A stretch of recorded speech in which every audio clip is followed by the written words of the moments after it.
वालेकुम। 7 रमज़ान मुबारक। 7वां रोज़ा हो गया, पता नहीं चला, पूरा हफ्ता गुजर गया। और मैं मौजूद उस वक्त इफ्तार ट्रांसमिशन में न्यूज़ 5 यानी 5 न्यूज़ पर और प्ले एंटरटेनमेंट पे आपके साथ बराह रास्त होता हूँ रोज़ाना। सेट पर इस वक्त है वक्फा और ये 5 बजे की हेडलाइंस चल रही है। मेरे साथ मौजूद हैं मुफ्ती गुलाम दस्तगीर साहब, वक्फे में वो वज़ाइफ पढ़ रहे हैं माशाल्लाह। डॉक्टर जवाद हाशमी साहब भी मौजूद हैं, वो भी अब थोड़ी देर के बाद आप जलवा अफरोज होंगे स्क्रीन पर। हमारे सनाखा चकवाल से आए हैं माशाल्लाह नोमा नाजिल, आपका शुक्रिया, अस्सलाम वालेकुम।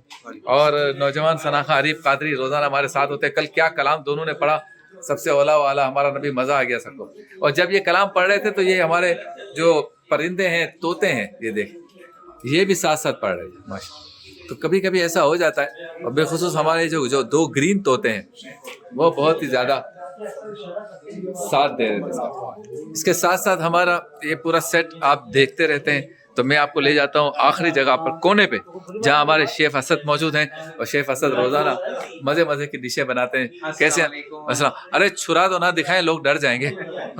बहुत शुक्रिया आपका। तो आज के मौज़ूआत थे सियासी जो जमातें उनकी सूरत हाल, और साथ साथ ज़माना बदल गया है, इस पर मैंने इंट्रो किया था। अब उलमा कराम साथ आदाब गुफ्तगू पर या अखलाक पर गुफ्तगू होगी इंशाअल्लाह ताला। और बहुत ही प्यारी हमारी ग्रीन क्रिश्चियन सोसाइटी के हमारे दोस्त आए थे, जिन्होंने बताया कि वो किस तरह से 32,000 बच्चों को पढ़ा रहे हैं। तो इसी तरह के बेहतरीन मौज़ूआत हमारे साथ हज़रत इदरीस अलैहिस्सलाम का तज़किरा हुआ। तो वक्फे पर हम वापस लौटेंगे तो शेफ असद हमारे साथ होंगे और वो हमें आपको सिखाएंगे बेहतरीन डिशेस पकाना। मुलाकात होती है ब्रेक के बाद।